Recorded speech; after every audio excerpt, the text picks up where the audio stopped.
Annyeonghaseyo! So, sa mga nakakita ng viral post ko, ito na po ang sagot ko sa mga tanong ninyo kung paano mag-bid sa pag-ibig. Don't forget to follow me, ha? Ito na! Kapit ka! Sasagutin ko na po sa video na to yung mga nagko-comment dito po sa post ko kung paano po mag-bid sa pag-ibig. So, bago po ang lahat, gusto ko lang ding i-shout out yung nag-comment na inubusan ko daw ng bahay, yung talagang nangangailangan.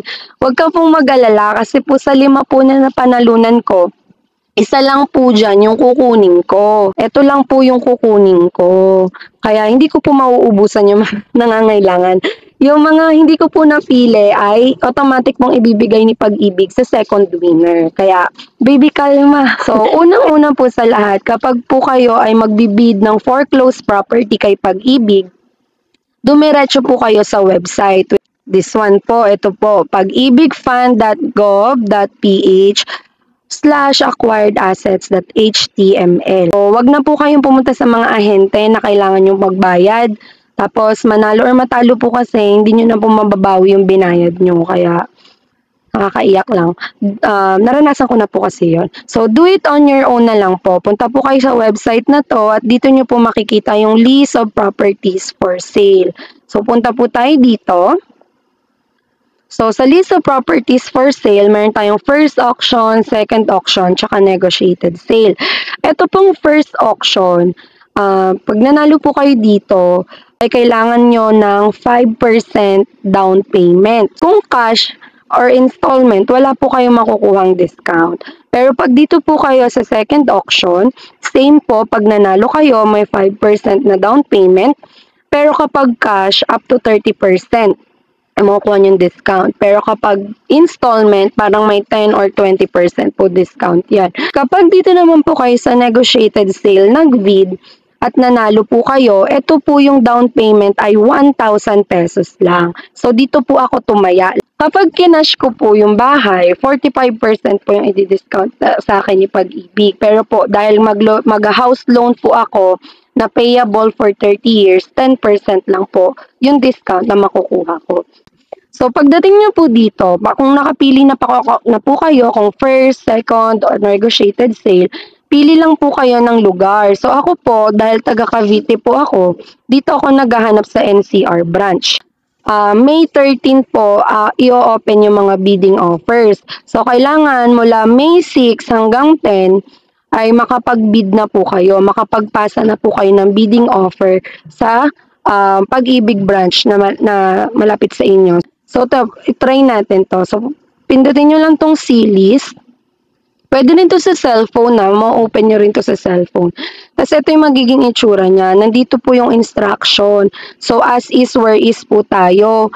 So, kung anong itsura ng bahay, kung sira man yan, kung ayos man yan, kung may nakatira man or wala, pag yun ang napanalunan nyo, yun po ang makukuha nyo. Kaya, it is very important na kapag kayo ay mag-bid, ay bisitahin nyo po muna yung bahay kung okay sa inyo, kung may tao ba or wala. Yung napanalunan ko pong 5, wala pong nakatira lahat doon. Dito na po yung list ng mga bahay. So, kung gusto nyo condo sa Cavite, sa Manila, tsaka sa Rizal, meron po dito.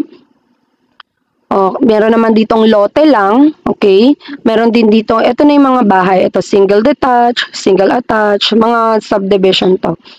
So, double attached, may mga townhouse, and may mga row house din. Tapos, dito po sa dulo na part, dito yung mga requirements, okay? So, kailangan nyo ng photocopy ng valid ID kasama nung ninyo, ng offer to purchase tsaka registration. So, basta nandito naman po yung, yung mga requirements. At wag na wag po kayo maglalagay dito ng bayad nyo, 1,000 pesos. Hindi po. Kapag nanalo pa lang po kayo, tsaka pa lang po kayo pupunta kay Pag-ibig para magbayad nun. Ito yung registration form na ilalagay sa isang sobre.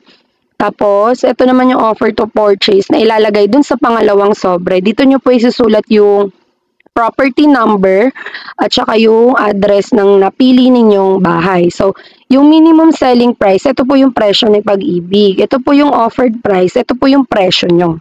Okay, tas pili po kayo dyan kung cash, short term, or long term.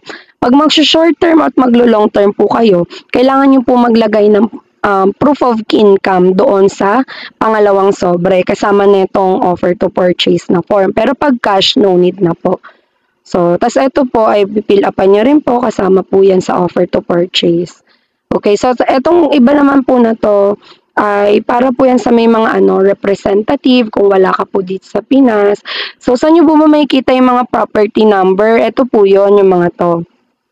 Tapos dito nyo naman po makikita sa side na to kung ilang square meter. This one is lot area. Ito naman is floor area, yung mismong bahay. Tapos ito yung mismong presyo ng bahay. Tapos kayo nang bahala magdagdag dyan. Tapos naka-indicate naman po dito kung ano yung required na income. So kung hindi naman pasok yung income nyo dyan, so hanap na lang po kayo ng pasok. Tapos dito naman po nakasulat kung occupied or unoccupied. So mas maganda kung ang ibibid nyo po is unoccupied, meaning mga walang nakatira. Pero dapat bisitahin nyo pa din po kasi merong iba nakasulat dito unoccupied pero may nakatira pala. Meron naman dito occupied nakasulat pero pagdating mo dun sa lupa, wala pong nakatira. Kaya mas okay bago mag-bid ay bisitahin po. Bago mag-bid, bisitahin nyo po. So, yun lang po yung ginawa ko. So, ito po yung itsura niya. Yung dinala na po namin siya sa Pag-ibig branch. So, ito yung registration. So, isa lang po yan. Tapos, ito po yung tagi-isang sobre para dun sa bawat property. So, property number 1, property number 2, 3, 4, and 5. Tapos, ihuhulog nyo na po yan doon sa Pag-ibig branch na malapit po sa inyo. At meron lang po kayo doon pipirmahan, parang attendance siya, ganyan. Tapos, antay po kayo na mga 1 to 2 weeks. Magte-text po sila sa inyo ng ganito. Ayan, good news, your offer to purchase, ganyan-ganyan na. Ibig sabihin, pwede na kayong pumunta sa Pag-ibig within 5 days para mag-down payment. Okay?